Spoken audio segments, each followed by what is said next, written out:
Oi, pessoal, sejam bem-vindos novamente. Na aula de hoje nós vamos falar sobre o Barroco.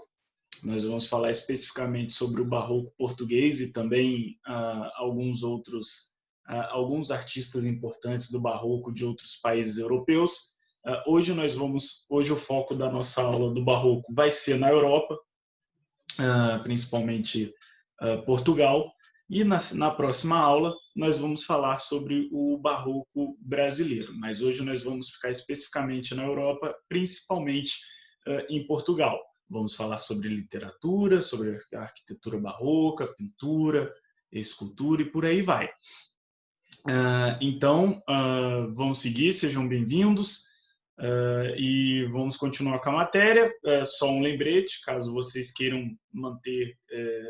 ficarem atualizados das próximas aulas e dos próximos vídeos.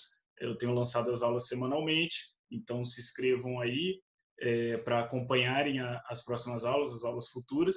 E caso curtam aí, deixem também seu feedback, caso vocês tenham alguma crítica construtiva, algo que possa ajudar, fiquem à vontade, tá bom? Então vamos lá para a nossa aula. Como a gente já tinha conversado várias vezes, né, nós sempre começamos pelo contexto histórico.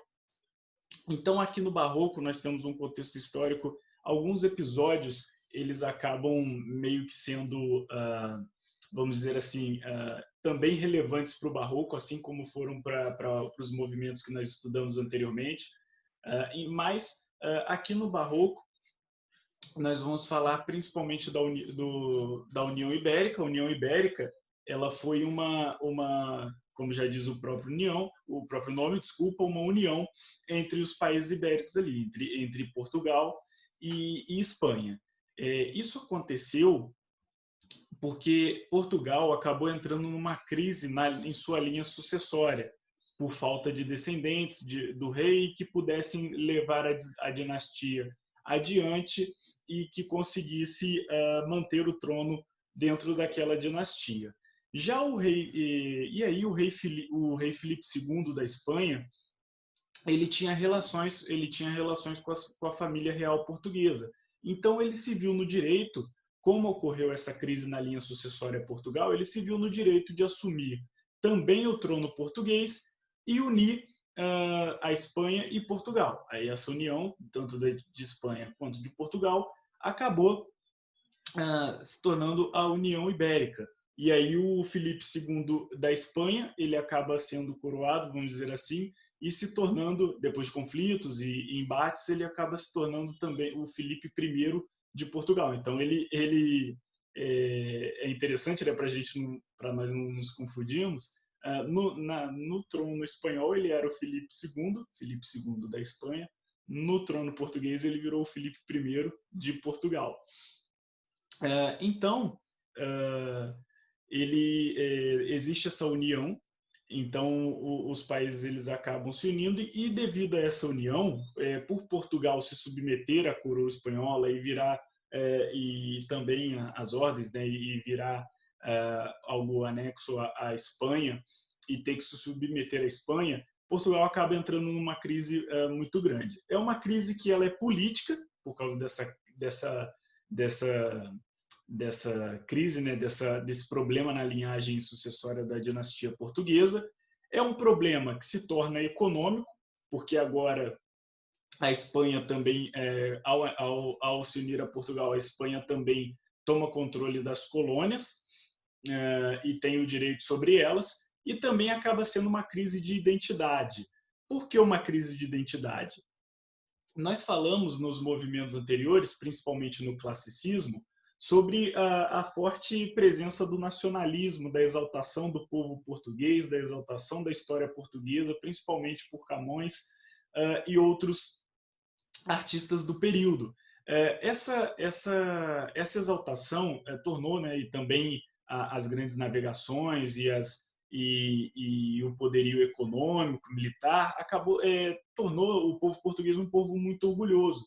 E agora esse povo que antes era, vamos dizer assim, era o povo conhecido como conquistador dos mares, né, e tinha toda essa reputação, se viu nessa situação de ser submetido à coroa portuguesa.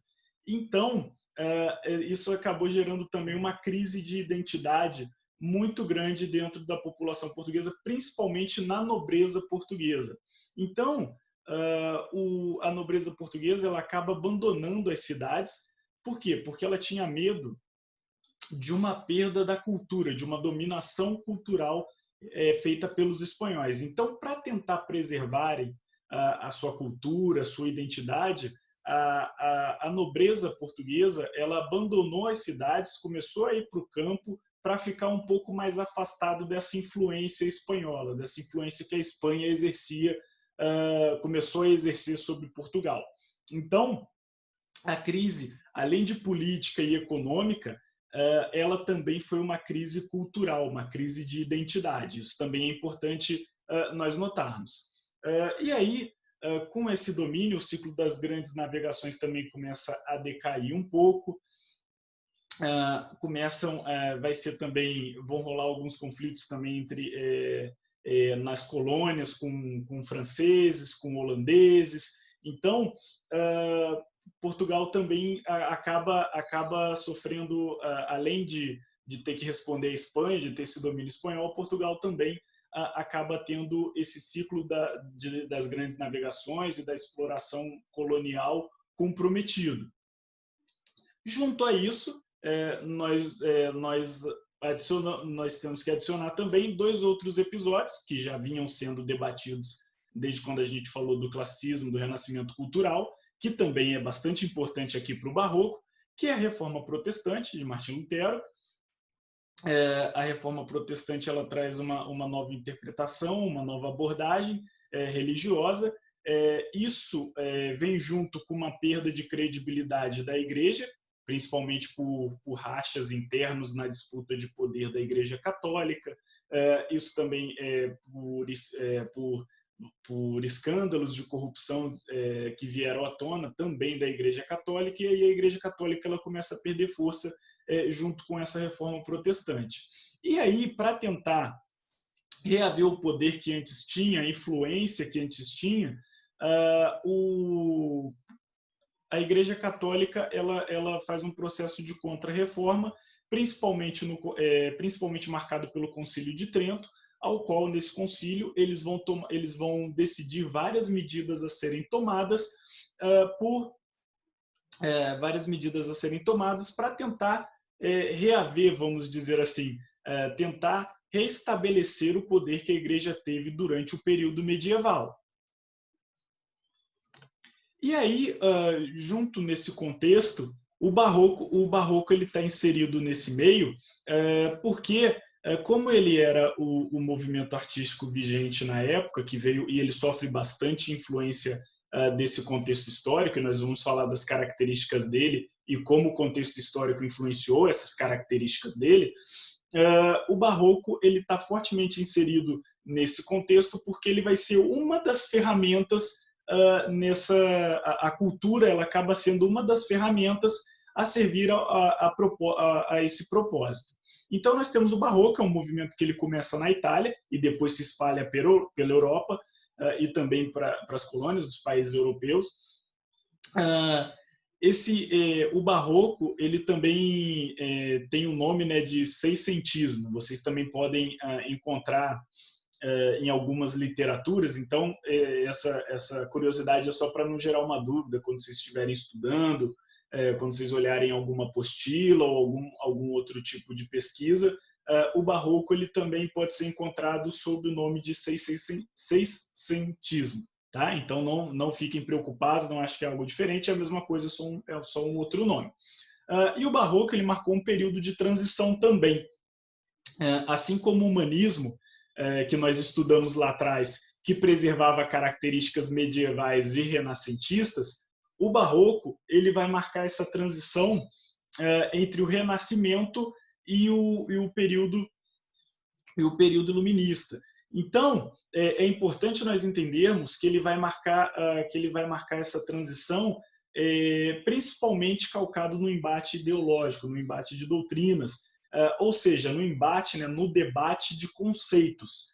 Então, você tem o renascimento cultural, que ele veio com essa proposição do antropocentrismo, né, tentando romper com o medievalismo.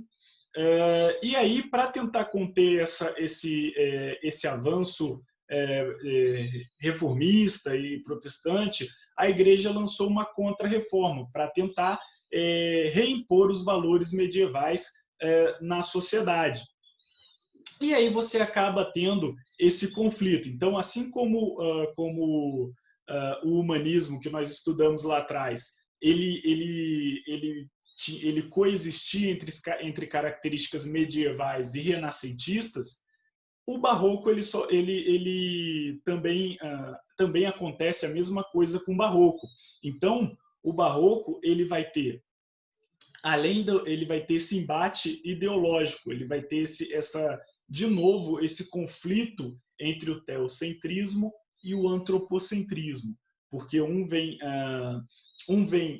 conceito que já ficou estabelecido com o renascimento cultural, e o outro conceito o teocentrismo é um fruto do processo de contra-reforma que visa restabelecer o poder da Igreja Católica. Então, esse embate, esse conflito de ideias, ele é muito presente e forte e determinante no barroco. Então, é importante nós entendermos isso como um conceito básico aqui para o barroco. Ele é de fato uma característica, esse conflito de ideias é uma característica muito importante do barroco, tudo bem? Então, é muito importante também lembrar disso quando falarmos de barroco. E aí, para prosseguir, nós temos o barroco enquanto um movimento diverso. Diverso por quê?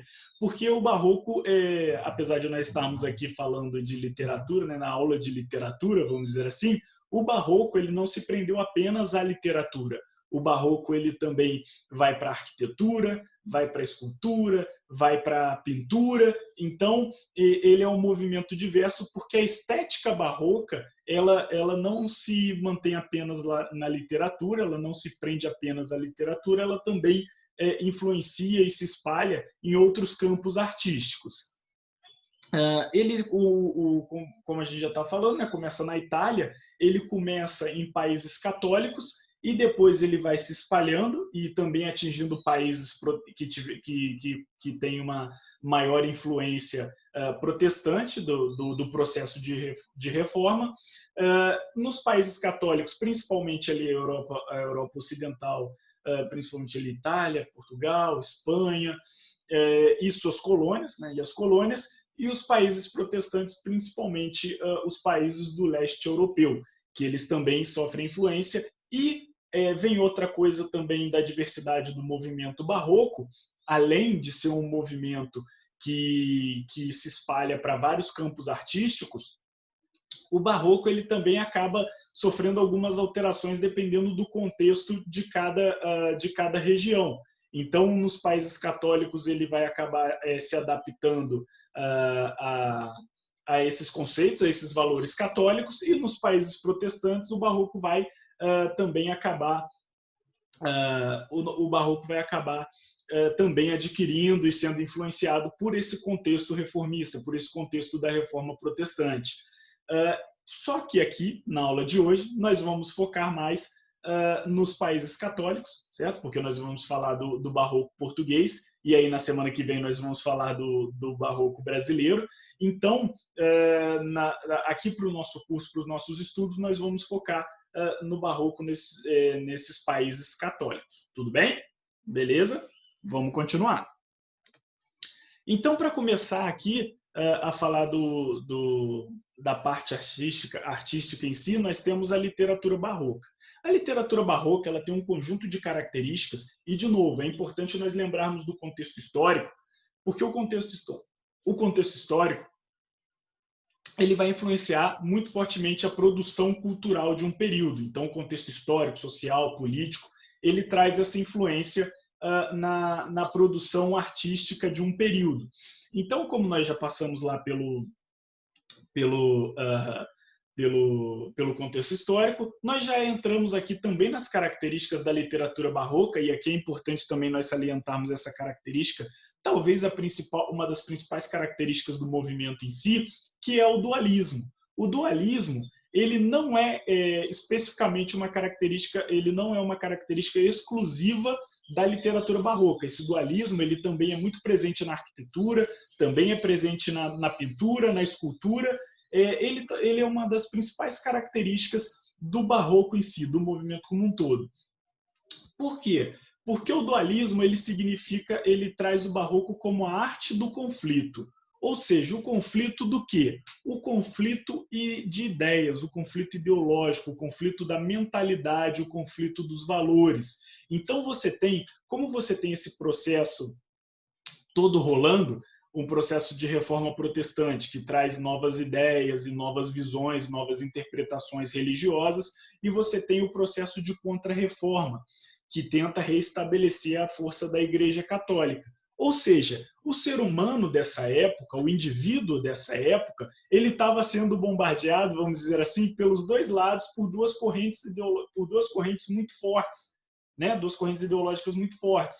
Então, o indivíduo desse período, ele tinha essa dúvida, ele tinha esse conflito dentro dele, esse conflito, vamos dizer assim, existencial, do que eu sigo, o que eu vou fazer. De um lado tem isso, do outro tem isso, então ele está incerto sobre esses acontecimentos, sobre essas linhas de valores, essas linhas de pensamento, essas doutrinas, esses dogmas. Então, o dualismo ele representa o barroco enquanto essa arte de conflito, a arte do conflito. Por quê? Justamente por esse conflito que acontece na mente do indivíduo da época, certo? Esse conflito ele acaba sendo acentuado aqui no barroco justamente por isso, justamente por essa corrente, por essa vamos dizer assim, essa dualidade de correntes ideológicas circulando no período. Então, além disso, né, além desse processo de contra-reforma e da reforma protestante, você também tem o processo, a mentalidade estabelecida pelo Renascimento cultural, que também vem sendo confrontada pelo processo de contra-reforma. Então, com isso, o dualismo se torna essa arte do conflito, principalmente por causa desse conflito interno do pensamento, do ser do indivíduo do período. Outra coisa que o barroco aborda bastante é a fugacidade, ou seja, o efêmero, o mundo passageiro. Ou seja, o que é o efêmero? O que é a fugacidade? É que tudo no mundo é passageiro, né? Nós estamos aqui no mundo de passagem. Então, isso também, esse caráter do passageiro, do temporário, é muito abordado também na obra barroca. O pessimismo, ou seja, a transitoriedade da vida, essa transitoriedade ela vem justamente desse conceito de fugacidade, do efêmero. Ou seja, o pessimismo ele vem junto com essa fugacidade, com esse efêmero, com o temporário, ou seja, tudo na vida é passageiro, e se nós estamos aqui de passagem, né, isso acaba trazendo também aquela ideia de que o tempo é limitado, de por aí vai. Então, isso traz também um pessimismo junto da transitoriedade da vida.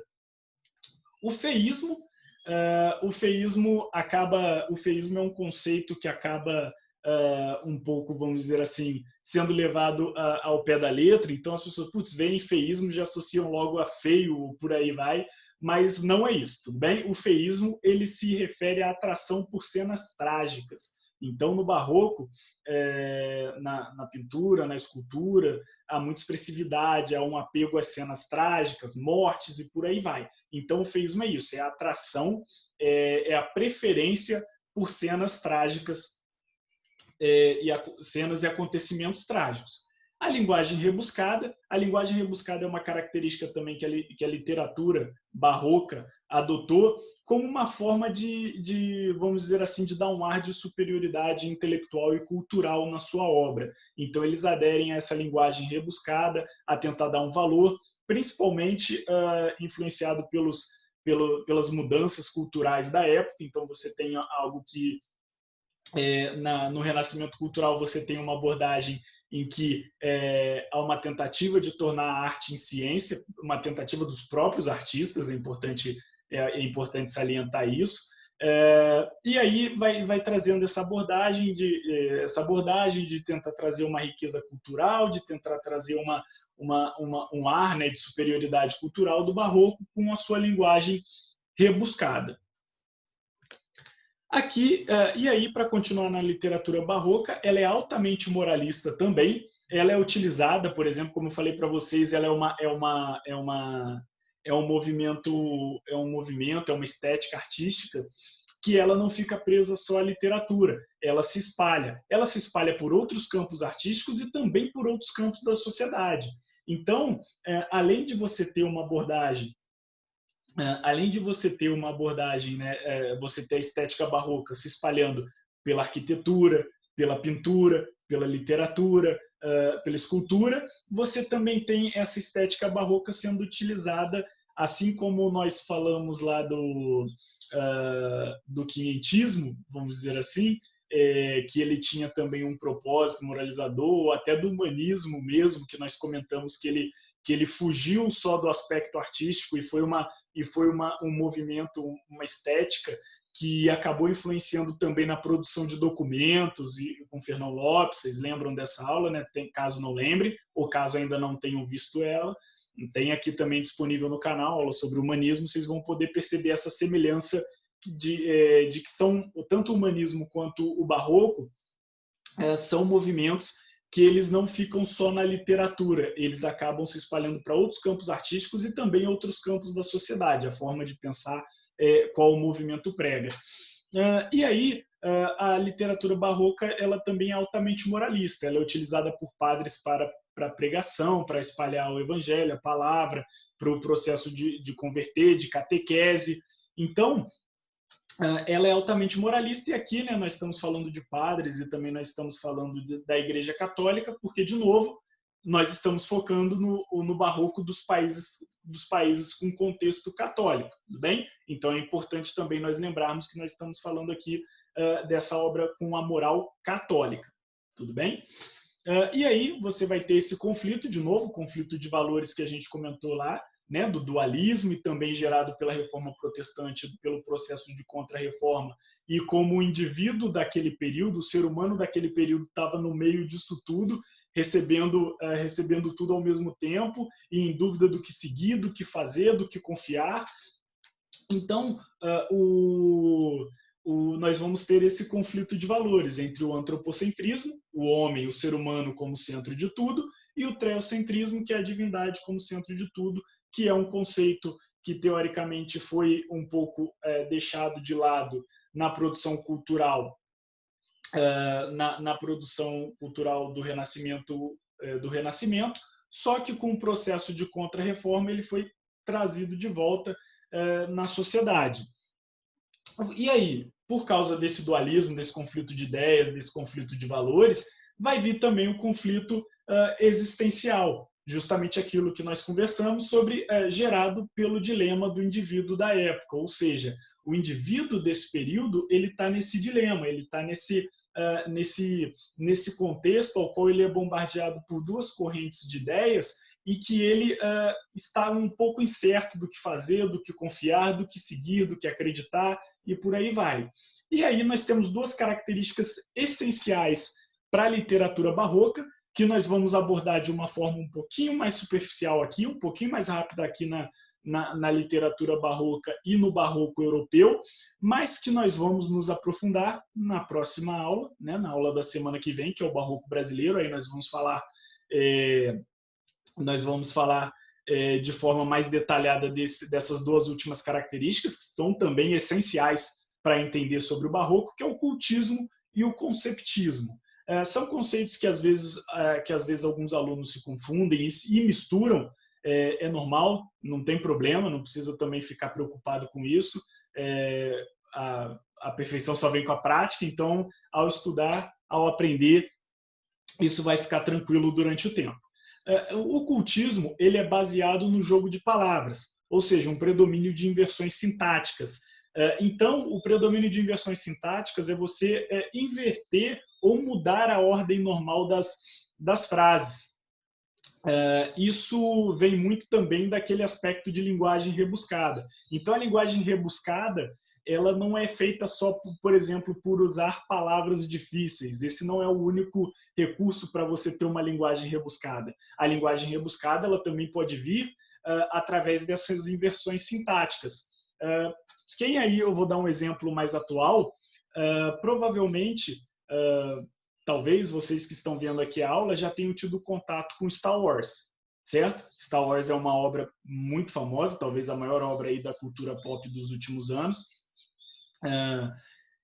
E aí, no Star Wars tem um personagem que se chama Mestre Yoda. O Mestre Yoda, ele é um mestre Jedi, ele já tem uma idade bastante avançada, só que ele se comunica com os humanos, tentando, né, ele aprende o idioma dos humanos para conversar com os seres humanos, e ele fala com essa inversão sintática. Então, por exemplo, uma frase normal, eu gosto de você, certo? Essa é uma frase que teoricamente tem uma ordem sintática padrão, regular, e é o normal, o mais usual de ser utilizado. Então, ao invés de falar, por exemplo, eu gosto de você, o mestre Yoda e também em inversões sintáticas, ele ficaria de você eu gosto, certo? É uma inversão sintática, mas é uma inversão sintática importante. Aparentemente, não tem muita diferença, mas é bastante diferente, porque quando você usa essa inversão sintática, você acaba mudando a parte da frase, a parte da oração em que a ênfase é dada. Então, quando você fala eu gosto de você, soa diferente do de você eu gosto, certo? Então, esse soar diferente para você, o entender diferente, a ênfase em diferentes partes da frase, dá esse aspecto, traz esse aspecto, né, esse jogo de palavras, essas inversões, que é principalmente também essa comparação que eu fiz com o Mestre Yoda. O Mestre Yoda ele também fala dessa forma, ele fala com inversões sintáticas. Ele durante dos filmes ele fala, né, o de você eu gosto. Ele fala de uma forma contrária à ordem normal e regular do que nós estamos acostumados a usar no nosso dia a dia. E aí nós temos o conceptismo. O conceptismo, para ficar legal, para tentar lembrar, o conceptismo ele é um jogo de raciocínio, ou seja, o raciocínio ele vem do conceito. Então, enquanto o cultismo é um jogo de palavras, é uma abordagem das palavras, o conceptismo ele é um jogo de raciocínio. Ele expõe, e esse jogo de raciocínio, esse jogo de conceitos, né, por isso conceptismo, ele expõe esse conflito. Ele vem também, apesar de ser uma característica que você percebe ao ler, que é uma característica visual, ela também vem como influência do contexto histórico e desse conflito interno que o ser humano daquele período vivia, né? Do antropocentrismo, do teocentrismo, desse processo de contra-reforma, de reforma protestante, de renascimento, barroco e por aí vai. Então, você vai ter esse jogo de raciocínio justamente para expor o conflito. E aí, dentro desse jogo de raciocínio, e aí dentro também, né, desse cultismo, conceptismo, dentro desse jogo de raciocínio do conceptismo, vai ter também a presença de muitas figuras de linguagem, como a comparação ou até mesmo a hipérbole, que é uma figura utilizada para exagero, para expressar exagero. Então, importante nos lembrarmos disso aqui, tudo bem? Nós vamos de novo. Essa é uma passagem um pouco mais superficial, porque nós vamos explorar e nos aprofundar nesses dois conceitos durante a aula da semana que vem, que é do Barroco brasileiro. Então, na aula de hoje, este conceito aqui é o suficiente para nós continuarmos, mas na aula do Barroco brasileiro nós vamos nos aprofundar nesses dois conceitos do cultismo e do conceptismo, que são muito importantes para entender o Barroco. O cultismo é o jogo de palavras e o conceptismo é o jogo de ideias. Tudo bem? Aqui nós temos o Padre Antônio Vieira. O Padre Antônio Vieira talvez seja o maior nome do barroco português. Ele nasceu em Lisboa, só que ainda criança ele veio para o Brasil, para a Bahia especificamente, estudou no Colégio dos Jesuítas. De novo, os jesuítas nós temos que lembrar que é uma medida do processo de contra-reforma. Então, de novo, vem como um movimento cultural muito influenciado pelo contexto histórico.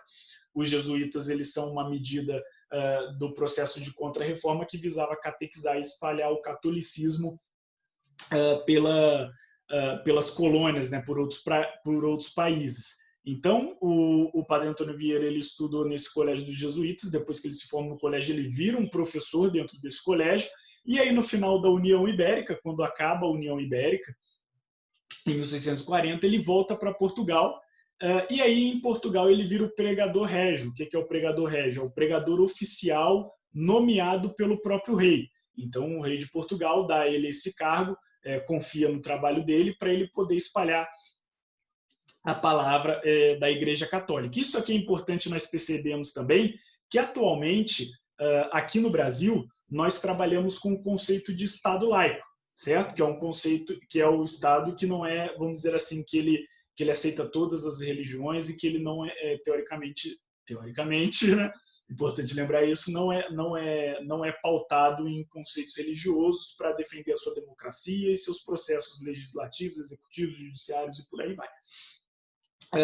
Nesse período, não. Nesse período, nós tínhamos o S2. A Igreja e o Estado, eles eram um. Eles tinham uma parceria, principalmente aqui, quando nós estamos falando de Portugal e também do Brasil enquanto colônia, nós estamos falando da Igreja Católica, certo? Então, a Igreja Católica mantinha, os países católicos tinham essa relação de um com a Igreja Católica. Então, as medidas eram fortemente, as medidas, leis e por aí vai, códigos, valores, eram fortemente influenciados também pelas posições da Igreja Católica. E aí, por isso que o rei nomeava um pregador régio, alguém responsável por pregar a religião católica no reino e por aí vai. E aí nós temos o padre Antônio Vieira com com 3 tipos de produção literária principais, né? As obras de profecia. As obras de profecia, elas são baseadas no futuro, esperança, uma visão do futuro, uma interpretação bíblica de como seria o futuro, de uma esperança, de uma sociedade mais calcada nesses valores católicos. Cartas, e aqui de novo nós podemos lembrar lá do humanismo com Fernão Lopes, que são documentos, ou seja, a carta tinha um processo a carta ela serve como um processo de documentação histórica. Muitos estudos históricos e descobertas históricas também são feitas a partir de cartas escritas em um determinado período. Então, a carta ela acaba servindo também como um documento, correspondência que são trocadas, ainda mais se você pensar no padre Antônio Vieira, que era alguém que detinha um cargo importante dentro do governo, né, dentro da coroa portuguesa. Então, essas cartas, elas também têm esse valor documental, e aqui, de novo, nós podemos lembrar do humanismo, que é um movimento que, teoricamente, era para ser uma estética artística, cultural, ela acaba também influenciando a produção documental da época, ou seja, o padre Antônio Vieira, quando ele ia fazer a produção dessas cartas, e ele fazia isso com essa intenção de fato de documentar, para ele era importante, enquanto representante da igreja, enquanto representante da coroa portuguesa, enquanto representante da religião católica, era importante ter processos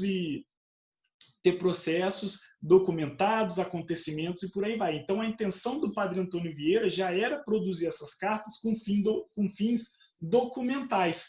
Então, essas cartas também recebiam a influência da estética barroca. De novo, o barroco, assim como o humanismo, ele não ficou preso apenas no caráter artístico, ele também transbordou para a produção documental da época. E aí, outra produção também são os sermões. Os sermões, eles são aquela ideia de dogma, né? de você espalhar a palavra mesmo. Então, é dogma, catequese, de converter. Então, o sermão, ele é algo escrito para tentar convencer o seu leitor, ou quem estiver ouvindo, caso ele esteja sendo declamado, recitado durante uma missa, por exemplo. O sermão, ele é algo utilizado para convencer a pessoa a se converter, a aderir àquela religião, ou convencer, persuadir as pessoas a se tornarem mais fiéis ainda ou a perceberem que aquele caminho ao qual elas estão seguindo é o certo, né? Na visão do escritor do sermão. Então, é isso que o sermão tem. O sermão ele tem essa intenção de catequese, ele tem essa intenção de convencimento, de persuasão. E aqui nós temos um trechinho que nós podemos perceber aqui que nós podemos perceber do Sermão da Sexagésima. O Sermão da Sexagésima é um sermão escrito pelo padre Antônio Vieira, de novo, com essa intenção, né, de trazer esse convencimento, de trazer, além do convencimento, uma persuasão e também pregar, né, espalhar a palavra. Então, aí, nós temos um trecho, vamos para a leitura desse trecho. Será, porventura, a falta de ciência que há em muitos pregadores? Muitos pregadores há que vivem do que não colheram e semeiam o que não trabalharam.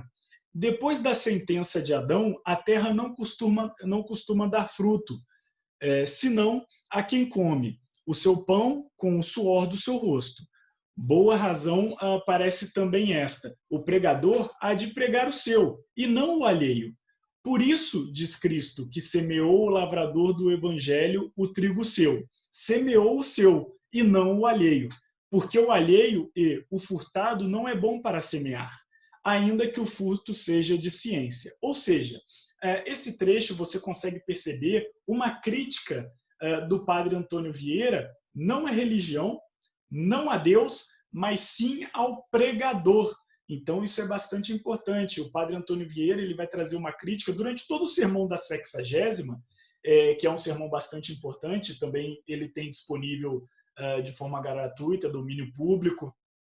Vocês podem ter acesso a ele tranquilamente para realizarem a leitura do Sermão da Sexagésima, que é também uma obra bastante importante da literatura barroca portuguesa. Ele vai trazer uma crítica ao pregador, né? Ou seja, aquele que espalha a palavra. E ele não vai trazer uma crítica também generalizada a todos. Ele vai dizer que muitas vezes o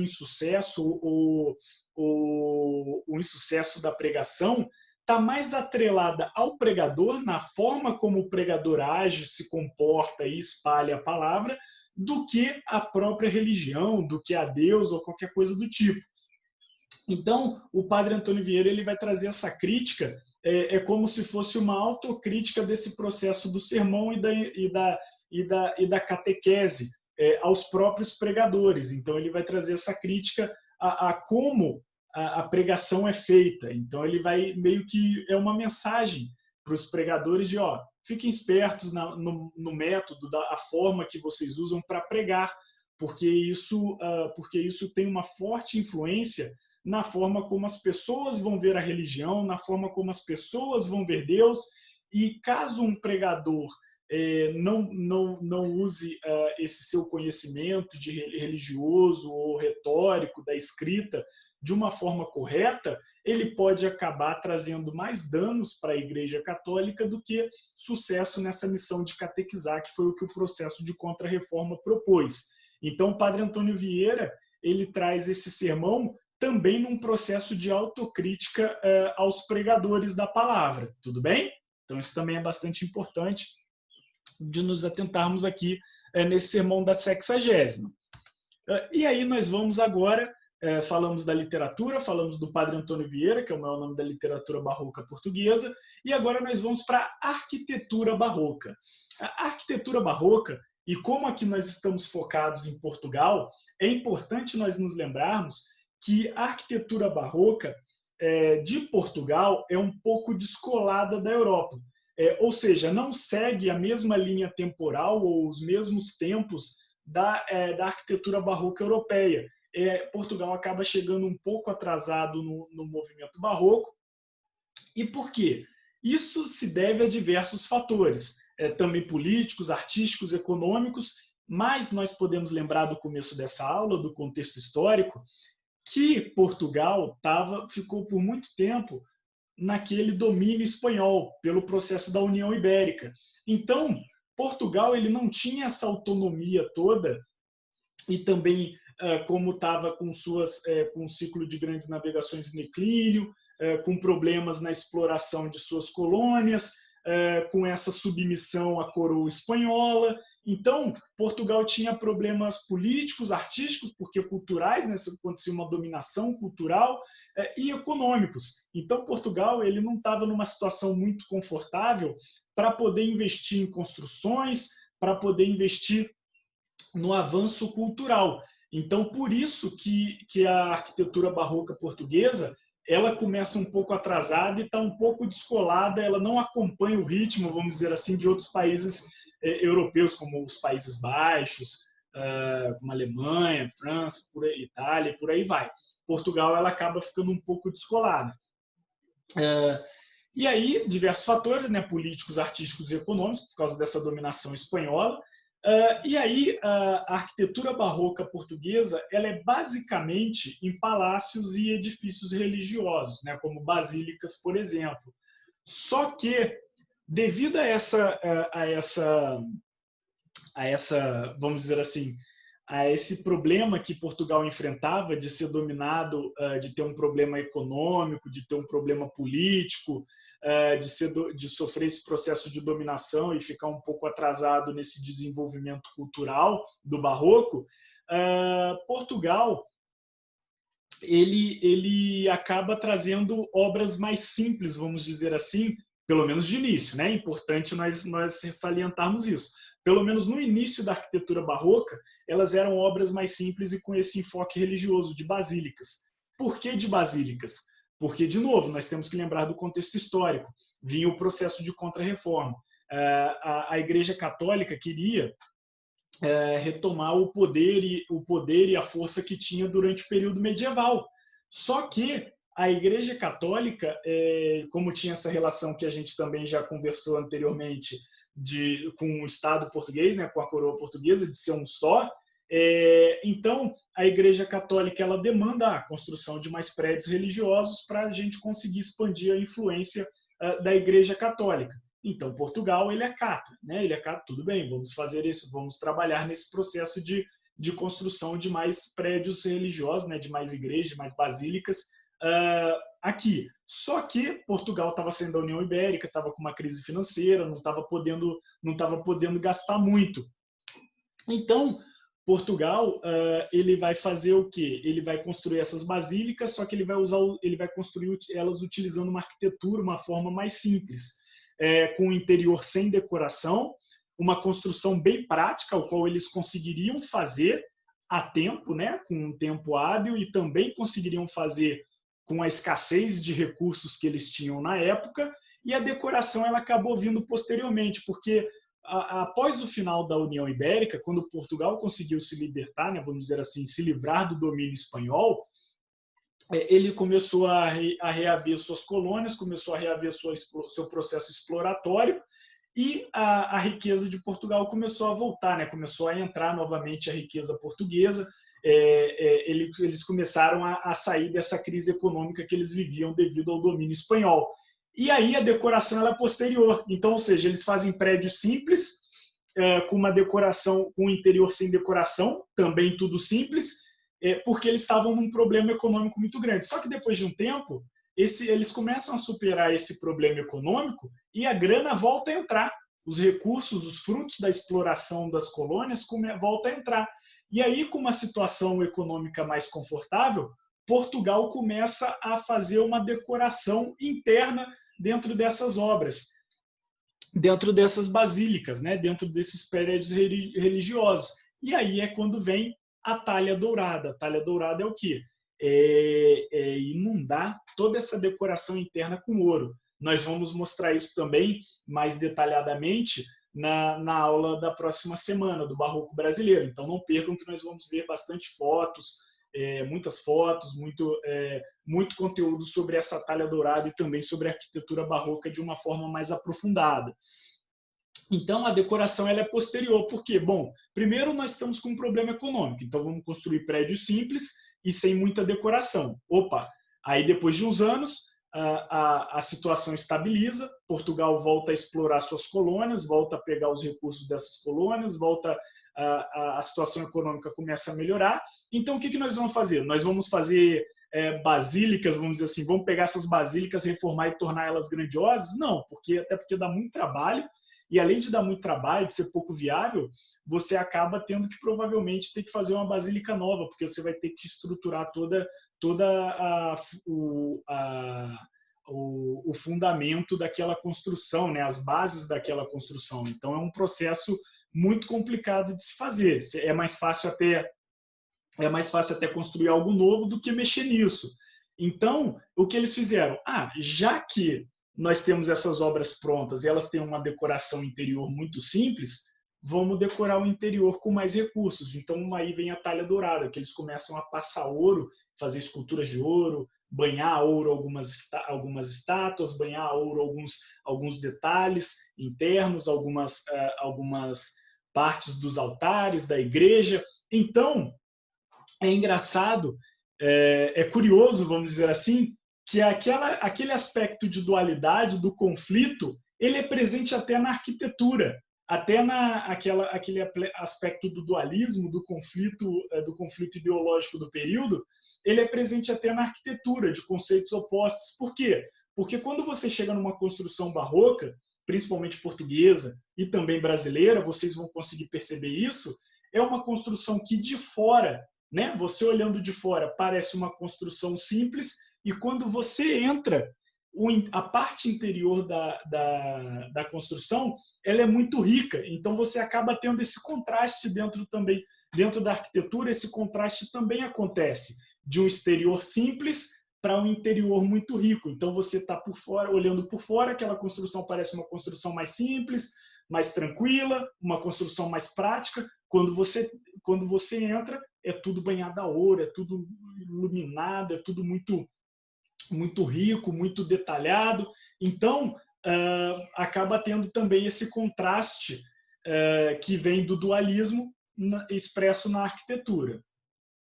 Aqui nós temos um exemplo do Palácio de Mateus, né, que é do Nicolau Nassoni, que é de 1743. Ele também ele é essa forma de construção um pouco mais simples também, do período do Barroco, que era uma crise econômica portuguesa. Então, não tem muito a decoração interior, ela é mais simples. Então, dá para a gente perceber legal essas características através das imagens aqui do Palácio de Mateus. Tudo bem? Tranquilo? De novo, nós vamos nos aprofundar no Barroco brasileiro, nós vamos nos aprofundar nesses aspectos arquitetônicos e nós vamos falar sobre eles bastante, tá bom? Então, vamos para o próximo tópico, que é a escultura barroca. A escultura barroca, ela também traz uma diferença muito grande do processo de escultura anterior, que era o Renascimento cultural. Então, você vai ter na escultura barroca algo mais dramático, mais exuberante, vamos dizer assim. Então, você tem um foco muito grande nos detalhes, as expressões elas são bastante teatrais. Lembra como a gente falava lá no classicismo? No classicismo, no Renascimento cultural, das esculturas e das pinturas com expressões ambíguas, não muito claras sobre a expressão dos sentimentos. Aqui não.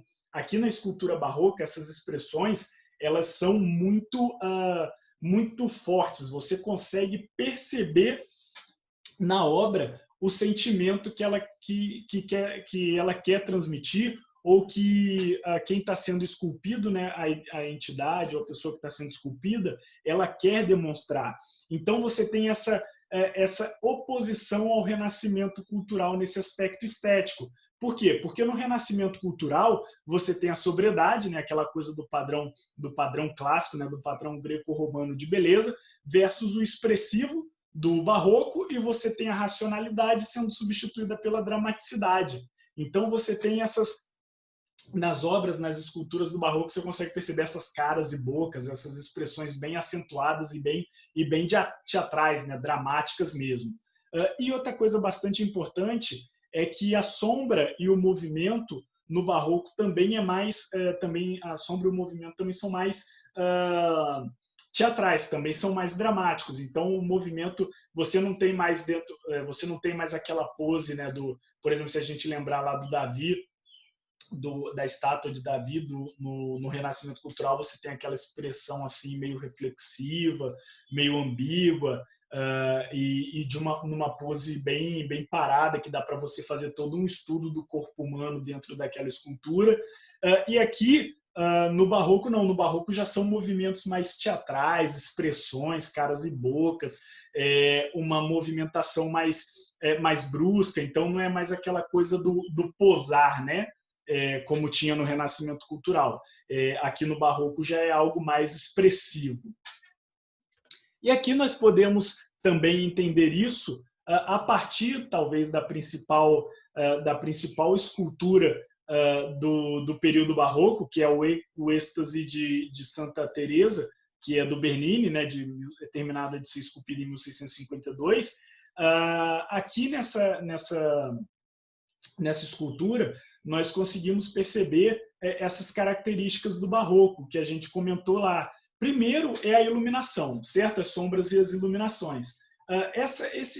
Isso era totalmente planejado. Então, o artista ele fazia a escultura, e quando essa escultura era colocada em um altar ou em um lugar que ela ficaria ao ser apresentada, ela tinha que ter um esquema de iluminação próprio para conseguir expressar toda a emoção daquela obra. Isso era necessário. Então, além da própria obra, é necessário fazer um estudo externo para conseguir potencializar a carga emocional que aquela obra carrega.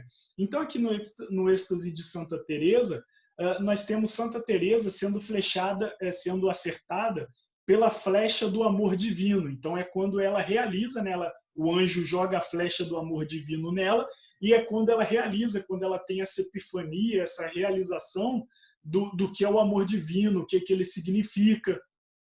Então, aqui nós podemos ver muitos detalhes, né? Vocês podem ver na roupa do anjo, na roupa de Santa Teresa, muitos detalhes sendo esculpidos. Ela é feita em mármore, então também muito trabalho do Bernini aí, né? de realizar essa escultura. E vocês podem ver nessas partes aproximadas, nessas partes mais aproximadas aqui, a expressão, essas expressões dramáticas e teatrais que a gente comentou no slide anterior, das obras, das esculturas do barroco, né? Então, vocês conseguem perceber isso, o anjo com uma expressão também bem marcante, dramática, bem realçada, e Santa Teresa também durante esse processo de êxtase, durante esse processo de perceber, de receber, de ter a realização do que significa o amor divino. Tudo bem? Então, beleza. Vamos lá. Vamos para o próximo tópico. Agora nós vamos para a pintura barroca. A pintura barroca ela traz uma temática real. Ou seja, o que é temática real? São coisas são abordagens vamos dizer assim, não só do real, mas também do dia a dia, de uma forma mais realista, de uma forma bem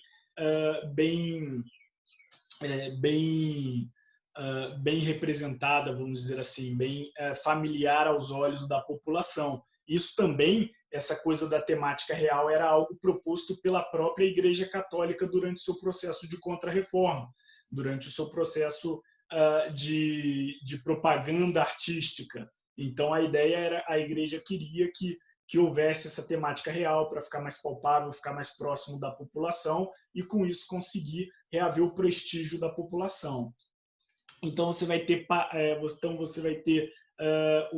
sendo retratado paisagens, natureza morta, né? O que é natureza morta? São objetos inanimados, então, geralmente, vocês provavelmente já viram aquelas pinturas, né? É muito usado também em alguns cursos de pinturas ou desenho, o desenho ou a pintura do cesto de frutas, né? Que são objetos inanimados. Aquilo é a natureza morta. E também cenas populares. E aqui, cenas populares, é importante nós lembrarmos que são cenas comuns no imaginário do povo. Não necessariamente coisas só do dia a dia, da vida real, mas podem ser passagens bíblicas famosas também. Isso são cenas populares. Como lá no Renascimento Cultural nós falamos da Pietà, que é aquela imagem, né, que é aquela imagem de Maria segurando Jesus nos braços após o processo de crucificação, aquilo se chama Pietà, então aquilo é uma cena popular. Vários artistas já fizeram suas releituras da Pietà, né? Então você tem a Pietà de um artista, a Pietà de outro artista, a Pietà de um terceiro e por aí vai. Vários artistas, é uma cena bastante popular, bastante famosa, e aí vários artistas fazem uma releitura dessa cena. E aqui é a mesma coisa, essas cenas populares se mantêm. E, de novo, a simetria, nós temos que lembrar que isso também vai de oposição e de encontro ao renascimento cultural. Por quê? Porque o renascimento cultural ele era baseado no modelo, na estética clássica, na estética de beleza, né? no ideal de beleza greco-romano. E aí esse ideal de beleza greco-romano ele era baseado em ritmo, simetria e equilíbrio. Então, quando você traz a assimetria, ou seja, as partes não são iguais, você acaba também rompendo com o renascimento cultural, trazendo uma oposição ao renascimento cultural. E aí o contraste. Lá na literatura, nós temos essa dualidade representada na forma escrita. Então, isso é fácil de perceber na forma escrita, né? Você pode só escrever essa dualidade, esse conflito de ideias, da forma de pensar. Na arquitetura, você tem essa dualidade, esse conflito ideológico representado pela diferença entre a construção vista de fora e a construção vista de dentro. Né? De fora ela é simples, por dentro ela é muito rica. E aqui na pintura e também na escultura, você tem o contraste, essa dualidade da época sendo mostrada por iluminação. Então, uma parte da obra é muito clara, outra parte da obra é muito escura, e essa iluminação ela dá uma intensidade dramática, ela é uma iluminação intensial, artificializada. Essa iluminação não é um estudo de iluminação de um lugar correto, de um lugar certinho que foi estudado. Essa iluminação ela é forçada, ela é intencional para guiar o seu olhar, para guiar o espectador, né, quem está vendo aquela pintura, aquela obra, guiar o olhar dele. Então, lembra lá no Renascimento Cultural que a gente tinha um ponto de fuga para fazer essa função de guiar o olhar, de direcionar o olhar do espectador a um certo ponto? Aqui no Barroco nós temos essa iluminação intencional para fazer esse trabalho, essa coisa de guiar o espectador, de falar assim, ó, você que está vendo essa obra, você que está vendo esse quadro, é aqui que você tem que focar, onde está iluminado. O resto todo é muito escuro, aqui está iluminado. Por quê? Porque você tem que focar os seus olhos. Você observa a obra toda, mas os seus olhos são sempre direcionados àquela parte iluminada. Então, e isso também acontece no trabalho de iluminação da escultura, que nós falamos agora há pouco. Então, essa dualidade, ela é sempre presente, essa dualidade, né, esse conflito ideológico, esse conflito da forma de pensar, ele é sempre presente nos aspectos artísticos, né, nos campos artísticos do Barroco, seja na literatura, na arquitetura, na pintura, na escultura, mas eles são representados de forma diferente. Na literatura, a pessoa escreve sobre esse conflito, na arquitetura, ela é demonstrada pelo contraste entre o de fora e o de dentro da construção, e na escultura, esse contraste é demonstrado na forma como a escultura é iluminada, e na pintura, essa dualidade é demonstrada por esse claro e escuro bastante presente, esse contraste na obra. Tudo bem? Aqui nós temos um exemplo, né, a Coroação de Cristo, do Van Dyck, de 1620. E aí, essa obra, vocês podem perceber que Cristo está ali um pouco centralizado, um pouco deslocado para a sua esquerda aí, de nós que estamos de frente, né, com a obra. Só que ele está bastante iluminado, enquanto a iluminação sobre os outros membros da pintura não é tão grande assim. Os outros membros da pintura estão em partes meio sombreadas. E você consegue ver que é uma luz um pouco artificializada, forçada para focar ali no centro, para trazer o olhar do espectador, né? Aqui vocês podem perceber, a luz ela está focada aqui no centro durante esse processo, né, de coroação. E aí, que não é um processo tão feliz assim, né? Que é durante a coroação dos espinhos. E aí você tem ele bastante iluminado, Jesus de Cristo bastante iluminado no meio, enquanto os outros estão em sombras. Então é porque você dá esse contraste do claro e escuro, da dualidade da forma de pensar da época, e também você direciona o olhar do espectador para aquele ponto. Então, quando você bate o olho nessa obra, inconscientemente, seu olho já vai direto para Cristo, já vai direto para aquela parte principal da obra. Tudo bem? E aí nós vamos, para finalizar, nós vamos falar dessa obra aqui, que é a Judite e o Holofernes, que é do Michelangelo Merisi, ou, como ele é popularmente conhecido, Caravaggio, né? um grande pintor do período barroco, talvez o mais influente e o mais conhecido, né? do período barroco. Aqui nós temos uma passagem, de novo, aquela coisa da obra religiosa. Isso aqui é um acontecimento do Velho Testamento, do livro de Judite. Judite é uma moça judia que ela vai na tenda do Holofernes, que é um general assírio. O general assírio ele é enviado para destruir, né, para tentar enfrentar os judeus, e aí ele é enviado, e aí Judite ela vai com uma proposta de negociar, de conversar com Holofernes. Ela entra na tenda, na cabana dele, e aí eles começam a conversar. A Judite ela é uma moça muito bonita, então ela também usa isso para tentar seduzir o Holofernes, e aí eles bebem. O Holofernes acaba bebendo muito e desmaia, ele fica bastante alcoolizado. E aí a Judite acha a brecha dela, né, que era a missão dela no final, era matar o Holofernes, para impedir que ele comandasse as tropas assírias contra os judeus. E aí ela vai lá, né, desculpa, e corta, enquanto ele está meio bêbado, meio grog, desmaiado, ela vai lá e corta a cabeça dele. Aí a criada dela, né, a empregada, né, a criada está do lado com um saco.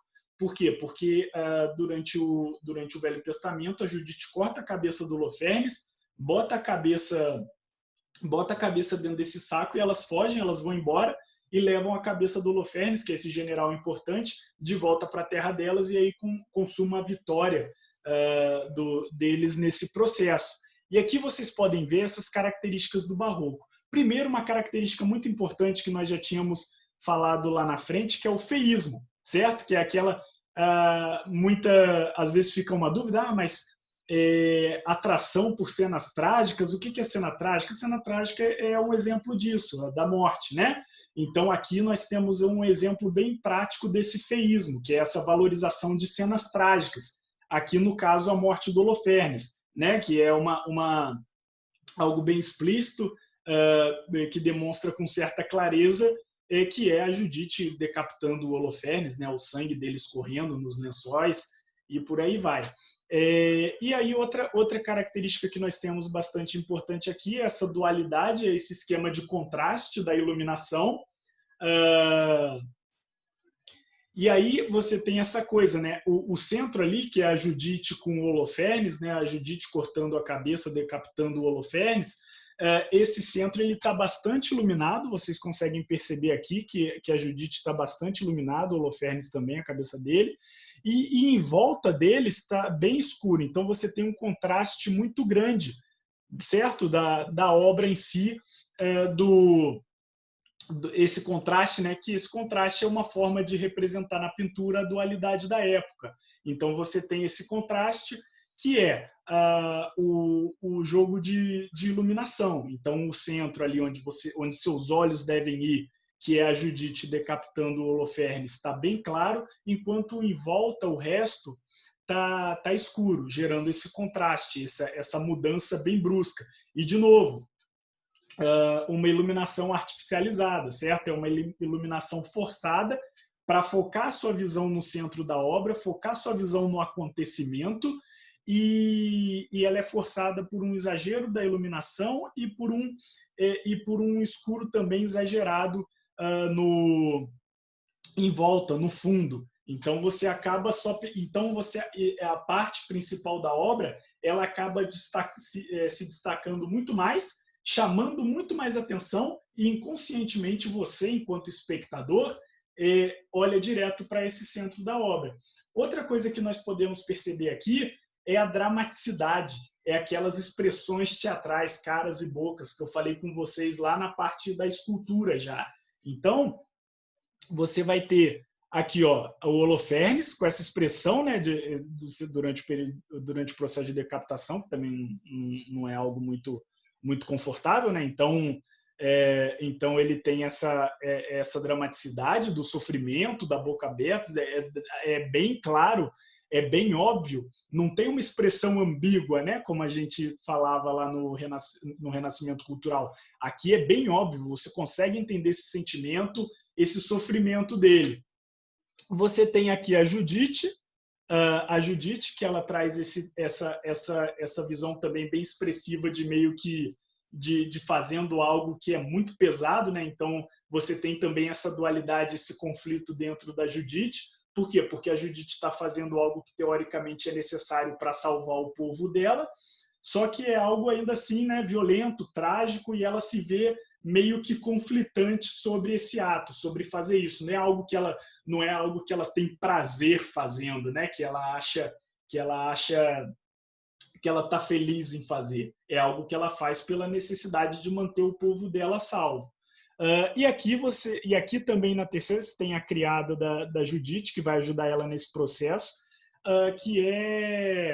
e aqui também, né, ajudar nesse processo não da decapitação, mas depois de ensacar e levar a cabeça do Holofernes embora.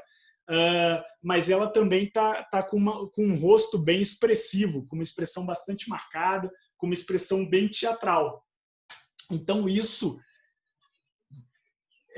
que traz esse contraste, essa ideia do teatral, né, da expressão, das caras e bocas, o feísmo, da apreciação, da atração pelo trágico, o contraste entre o claro e o escuro, esse contraste é formado pela iluminação.